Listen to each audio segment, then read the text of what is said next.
identify as transgender? She does identify as transgender, yes. The state of Tennessee earlier this month passed and the governor signed a bill that banned transgender medical care for minors. Hale, who police say identifies as transgender. That news has already prompted some attacks against the trans community. I do want to say that expect more of this kind of chaos and destruction when you bring fascism into this country. So if Christians could just stop and realize that this hurts them too, and this is an example. Now their own got shot.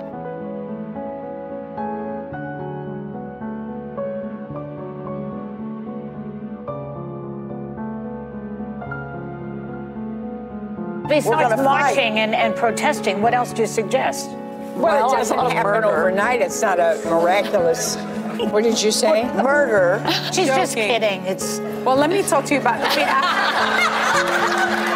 Let's move on and talk about Jane's activism. What did you say? Murder. This A&M professor asks, when is it okay to kill whites? New York professor says having a white nuclear family promotes white supremacy. Professor tweets that white people should commit mass suicide. College professor says kill cops, kill all white people, and kill the straights. Professor says all I want for Christmas is white genocide. Georgetown professor says all white people are racist. Trinity College professor calls white people inhuman. Let them die. College professor says believing in hard work is a white ideology. College professor says white people are conditioned to commit mass murder. A professor equates math with white privilege. A professor says white supremacist patriarchy is responsible for the Vegas shooting. Professors hold a white racism course at FGCU. USC professor calls for a Holocaust against all white people. Professor says I'll teach my...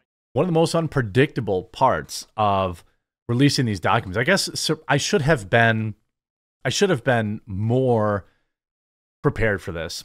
But one of the most interesting parts of these documents dropping is that the reaction to it, the media's reaction to it. Now, we saw Google, YouTube suppress it. Facebook suppressed it. You couldn't even do a Google search for it. We all know, had the writings mused about certain other groups of people, we can be fairly certain that they would have been on the front page, right?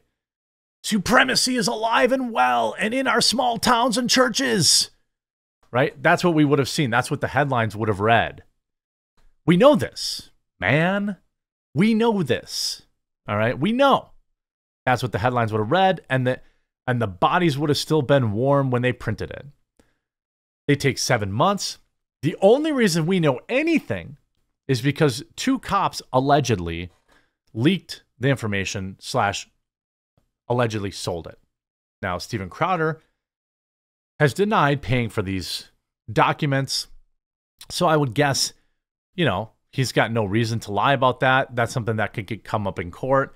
If he actually paid these people, I would argue that, something would probably come out. So I don't think that he would want to lie about that. I think that would be a bad move. But what I do think is curious is now the bad guy in all this is not the government apparatus that kept this under wraps. It's not the person that did the act. It's not the media who has refused to report on the act. It's not the beat cops that have refused to speak up about the suppression of this data. No. It's Steven Crowder. It's the cop that, quote unquote, leaked this. That's who's being essentially persecuted in all this. And we saw the Metro Police release a document confirming the authenticity, but also spending half of the time standing on the, those who are not with us anymore to whine about the release of the documents instead of saying, gee, I wonder why, I wonder why this is. I wonder why this happened. We see the New York Times wanting to put together a hit piece, not talking about, the rise of anti-whiteness in this country. It's everywhere. Anti-whiteness, the backfire of woke ideology, the radicalization of certain groups of people. No. The New York Times is not writing about that. No. They're butthurt that Steven Crowder released it. They wrote this email to him. Hi there, my name is Emily Cochrane. And I'm a reporter with the New York Times, total trash outlet. Not that long ago, remember, if you want to know just how reliable the New York Times is, okay, why don't you just search up on your favorite non-Google search engine, or even Twitter, for example, New York Times and hospital and the current conflict going on, and look at their reporting on it. I'm working on a story on Mr. Crowder's publication of the writings and just left a press conference where one parent was critical of the decision to publish those photos. Parentheses, he described it as chasing clicks at one point. Are you joking? Now, hey, I have no doubt that there are some parents, I believe that if I were a parent, I would feel the same way. Like, great, you know, some weirdo news outlet or something like that is, you know, publishing, getting clicks off this, kind of re-traumatizing me, re-dredging this up. I totally understand why the parent would feel that way. That is one parent. There were many others involved, okay? He described it as chasing clicks, and he said that proceeds from the videos should go to the families. What? He wants money? Are you joking? Did this Mr. Leatherwood, okay, oxymoron last name, okay? I understand. I can't fathom what might have what you're going through, okay? But I'm curious if you asked the New York Times, who you were speaking to, if they would be donating the ad revenue to you. I'm wondering if the New York Times volunteered to forward their ad revenue of covering this to the families. I doubt that happened. I wonder if the article's behind a paywall. Wouldn't that be ironic? I watched a video earlier this morning and will incorporate some of that, but also wanted to make sure that Mr. Crowder didn't have any additional comment. Well, here's the article. Now, I don't see it behind a paywall, but that sure would be funny. So I wonder if the New York Times, which, you know, wants $1 a week to read their articles, you know, I wonder. The publication of the apparent excerpts by a conservative commentator, again, what does his politics have to do with any of it?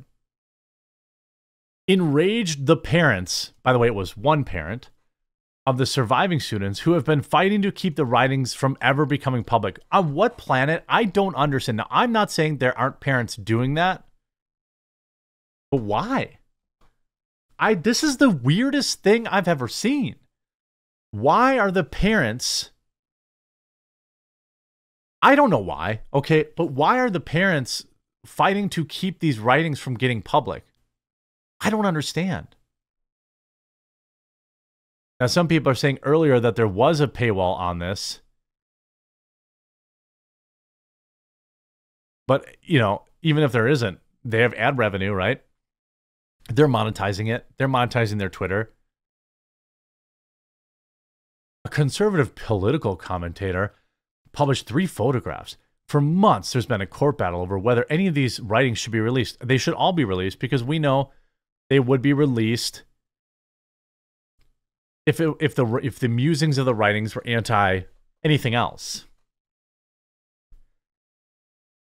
The release of the images was hailed by high-profile conservative lawmakers in Tennessee and on Capitol Hill, who have said that keeping the writings from the public was akin to a cover-up. It is.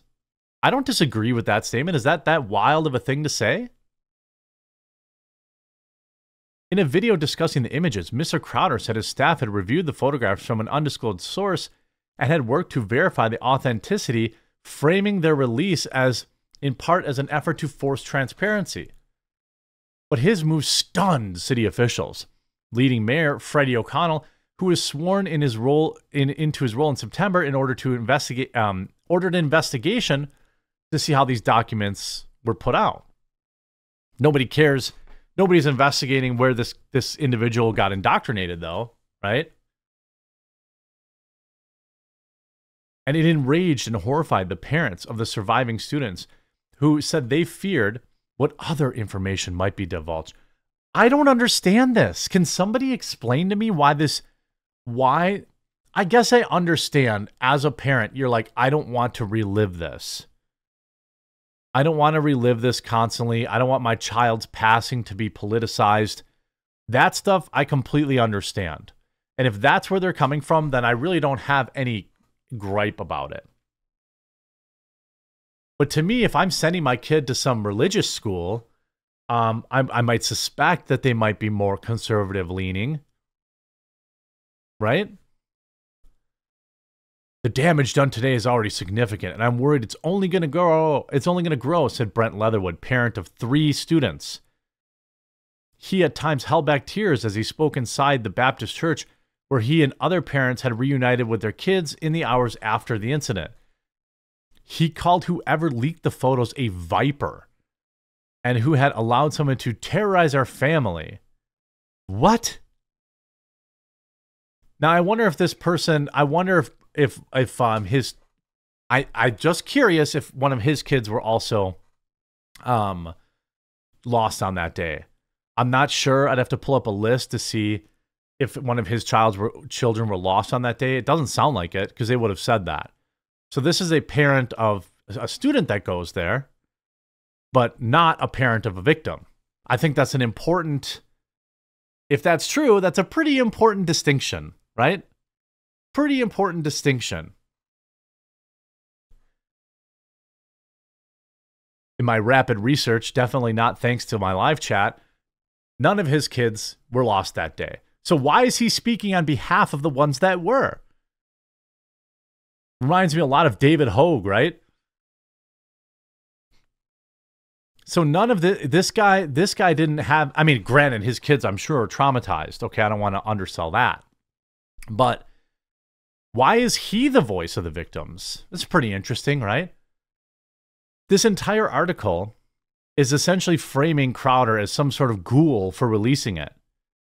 Were they mad when they released the body cam footage? Were they mad with the endless media coverage for days and days? No, this one individual has come out to call him a viper, and the New York Times printed that as if they aren't doing the exact same thing. Literally.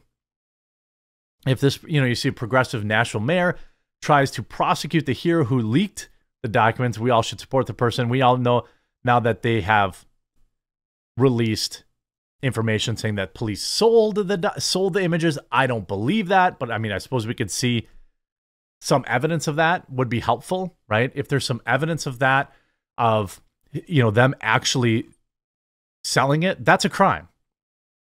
Okay? That's a crime. No matter what, even if we can agree on like, it was a heroic crime, much in the way that many people view other important whistleblowers. I understand that selling, evidence is a crime. They have implied that 2 police did that with no evidence. And, they're launching all these, and then you see YouTube taking the video down. Now, I don't think he got a strike. So I think that's obviously a good thing. YouTube has definitely relaxed a lot of their policies around giving a lot of strikes. They even put a new little indoctrination school you can go to get a strike removed. They're worried about Rumble. They're worried about alternatives who aren't so heavy-handed. But they did remove it and say that we wanted to let you know our team reviewed your content and we think it violates our criminal organizations policy. What? I'm not exactly sure what criminal organization they might be referring to.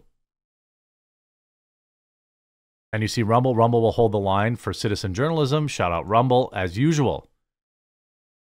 If you're watching this video later, I'm currently live in front of about 6,500 people on my Rumble Daily Show from 12 to 2 Central Time. It's weird to me that it's weird that Steven Crowder is the guy that they're going after You know, nobody else had their videos removed, as far as I can tell. Right? I don't know. Maybe they'll take mine down later, but I covered it. Tim Pool covered it. Six Hexenhammer covered it. I'm sure everyone did. Everybody in the political space all covered it, I'm sure. And I thought Crowder was even very careful about, really careful about reading certain things, right? Saying certain words, things like that. And they still gave him a strike. Or, I mean, they still removed the video. My video currently has not been removed. Tim's video currently has not been removed. So one might think that it's some level of target. You know, they targeted Crowder. Crowder was the big, you know, the guy that leaked it. He gets his video removed. New York Times writes a hit piece about him, props up some guy who didn't even lose a kid on that day, and has them speak for the ones that did. It's absolutely deplorable and extremely, extremely transparent.